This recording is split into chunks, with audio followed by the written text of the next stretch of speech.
2 दिन पहले IPO chart के अंदर एक नई कंपनी उभर के आई, स्पेसएक्स, जिसका भाव बढ़ते ही $135 पर शेयर हो गया। और क्या सच में इतने ज़्यादा नेटवर्थ वाले कंपनी और इतने ज़्यादा नेटवर्थ वाले बंदे पे ट्रस्ट करना चाहिए? बहुत सारे लोगों ने भी इस पे इन्वेस्ट किया है। अब उन सबका पैसा कहाँ जाने वाला है, आज की इस वीडियो में डिस्कस करते हैं। तो लेट्स गेट स्टार्टेड। तो सबसे पहले बात करते हैं कि स्पेस एक्स को आप लोगों ने ख़रीद के अच्छा किया, या फ्यूचर में ख़रीदने वाले तो क्या करेंगे? तो जिन्होंने पहले से स्पेस एक्स ख़रीदा हुआ है वो लोग ये समझ लें कि आप लोगों ने ख़रीदा तो सही टाइम पे है, लेकिन इतने भी सही टाइम पे नहीं है कि जितना उसका भाव चल रहा है। फॉर एग्ज़ाम्पल, अगर मैं आपको एग्ज़ाम्पल दूं तो सबसे पहले इसका जो शेयर बेच रहा था वो $70 बिलियन का शेयर बेच रहा था स्पेस एक्स, लेकिन ख़रीदने वाले 250 बिलियन लोग थे। अब 250 बिलियन लोग के लिए 70 बिलियन के शेयर्स बहुत ही ज़्यादा हो जाते हैं। 3.5 गुना लोग थे जितने कि वो शेयर्स भी बेच रहा था स्पेस एक्स, इतने के तो वो शेयर्स ही नहीं बेच रहा था। अब जब आपके स्टॉक पे आते हैं तो आपका स्टॉक का प्राइस ऑटोमेटिकली बढ़ जाता है। तो अगर उन्होंने उस वक्त ये शेयर ख़रीदा है तो उनको मैं मुबारकबाद ही नहीं दे सकता हूँ। 50-50 आपके चांसेस है कि आप ग्रो कर सकते हैं, आप लॉस कर सकते हैं। लेकिन जो फ्यूचर में ख़रीदने वाले हैं उनके लिए एक टिप है कि 90 डेज़ के बाद आप लोग देखें, डस्ट वस्ट जब हट जाएगी, लोग जब हट जाएंगे इससे, आके जब ख़त्म हो जाएंगी इससे, तो आप लोग तब देखिए कि इसके ऊपर इन्वेस्ट करना कैसा है, इसका शेयर कितना क्या है। फॉर एग्ज़ाम्पल, स्टार्टिंग के कुछ दिनों में $135 का था, तो क्या पता 90 दिन बाद जाके $100 पर उतर आए, $120 पर उतर आए। समझ रहे हो? तो 90 डेज़ मिनिमम वेट करना लाजमी है जब भी कोई नई कंपनी आईपीओ पे लिस्ट होती है।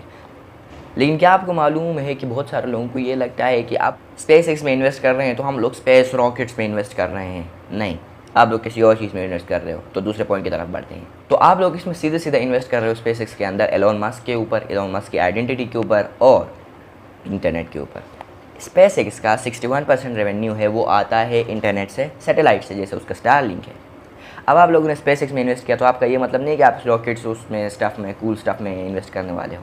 आप इन्वेस्ट करने वाले हो उसके इंटरनेट सर्विस में, जो कि बहुत अच्छा है क्योंकि इंटरनेट की ज़रूरत हर किसी को होती है, हर कोई इंटरनेट लगवाता है, ठीक है। तो it's not a bad thing.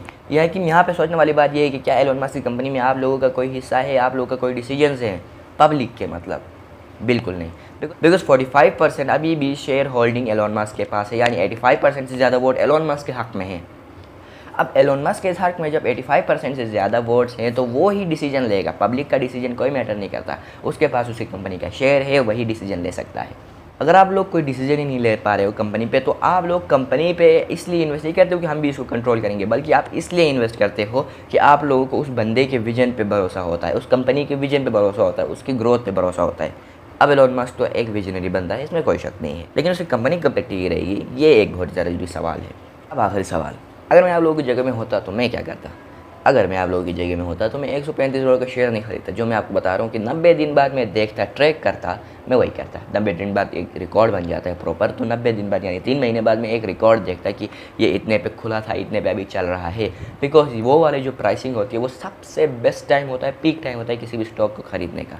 अगर आप लोगों ने पहले से ख़रीदा हुआ है स्पेस एक्स का स्टॉक तो आप लोगों को मुबारकबाद, 50-50%। लेकिन अगर आप लोग 90 दिन बाद खरीदने वाले हैं तो 100% आप लोगों को मुबारकबाद।